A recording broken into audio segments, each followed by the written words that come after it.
Story time. About the time where I lived with a guy that I'm pretty sure had a crush on me. So, I packed up everything I owned and drove to California.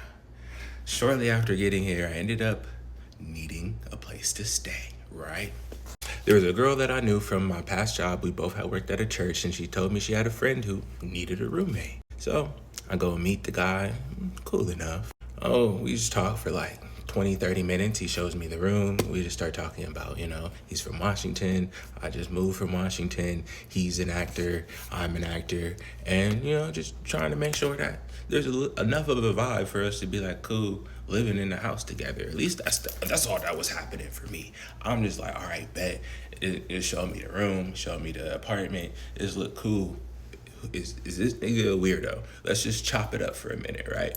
And nothing weird happened. It's fine. And fast forward to my first week living in the crib. Now this right here should have been red flag numero uno. I should have already known something weird was happening. Like I said, he's an actor, I'm an actor. So it's like probably like 11 o'clock at night, right? And I come down the steps and he's like, oh, I'm just about to watch a movie I was in. I'm like, word? He was like, it's actually really interesting. And then he starts telling me about the fact that he plays a character who's a member of the rainbow community, essentially, right?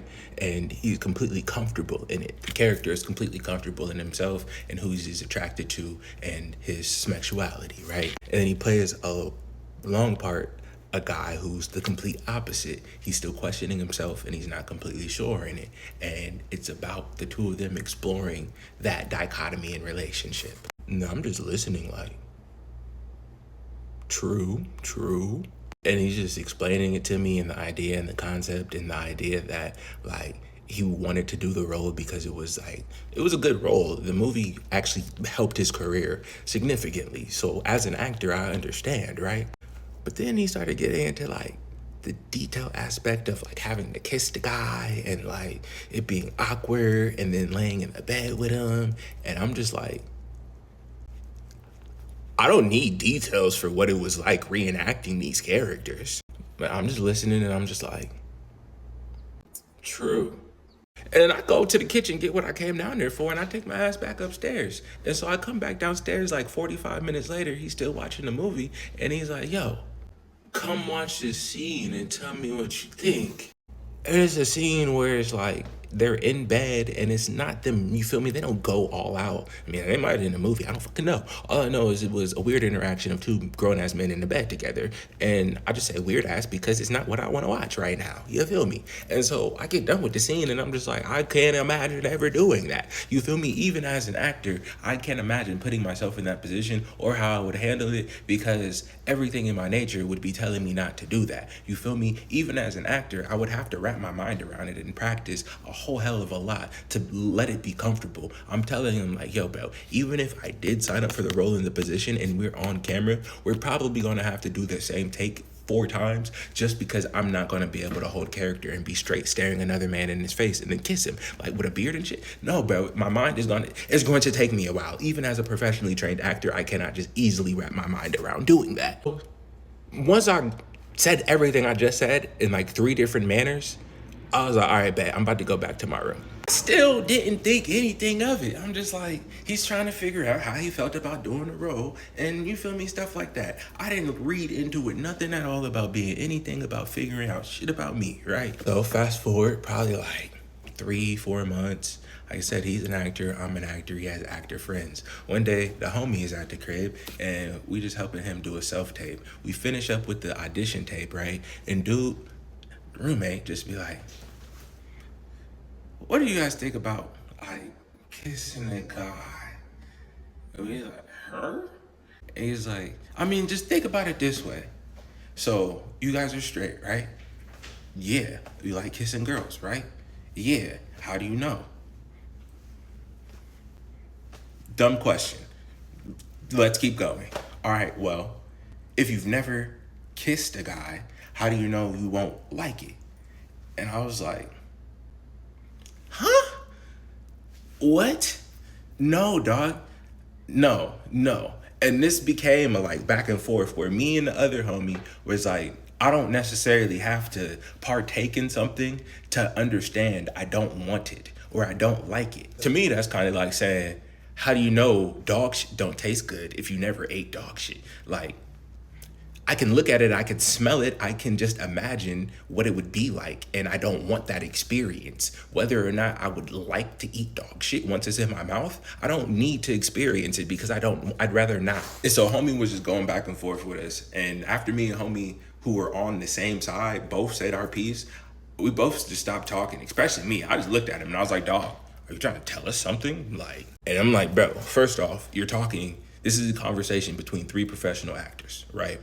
So in order for me, and this is how I even told him, I was like, look, in order for me to even begin to audition for a role or a character, I have to imagine the circumstances, right? I have to imagine the place. I have to imagine the person I'm talking to, like all of these details. Like literally, I was trained to be able to imagine things realistically so I could relay what that experience would be like. So in my head, if I have to think about kissing a dude, dog, first off, I know what I feel like as a man.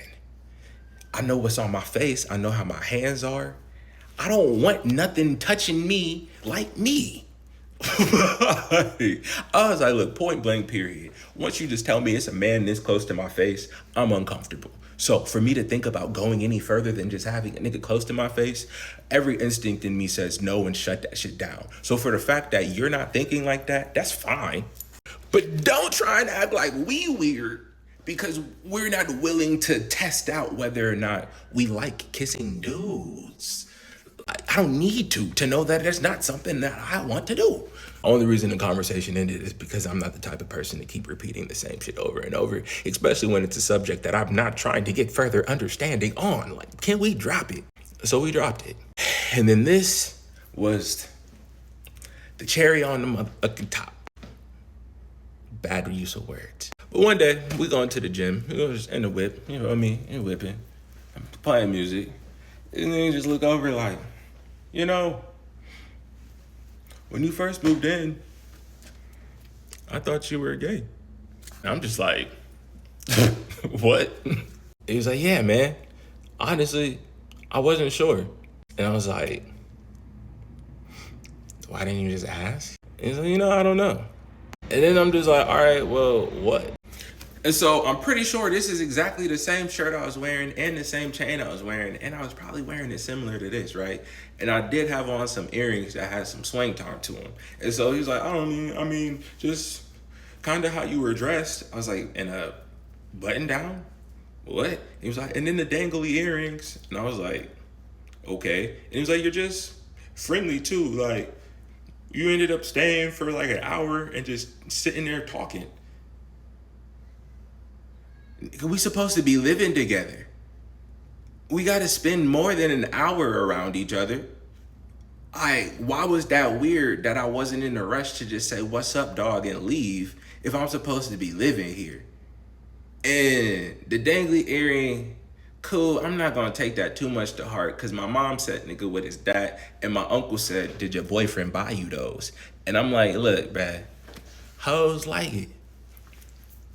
If the girls like it, I love it. So I wasn't too offended, but I was a little confused because I'm like, me as a heterosexual male, if I thought that a non-heterosexual male was about to move into the crib and be my one-on-one roommate, I would have done a little bit more due diligence in understanding the dichotomy between the two of us, right? Unless he was looking forward to the idea of it. And that's when I realized, nigga was showing me that movie to try and gauge how I felt about the topic and if I was willing to engage with the activity in the movie. And he felt comfortable enough once there was another guy there to pose the question of how do you not know or know whether you like it without trying it? So it didn't seem like an isolated incident. Then I think when it came to being in the car, he was actually just frustrated once he realized, nigga, this ain't that.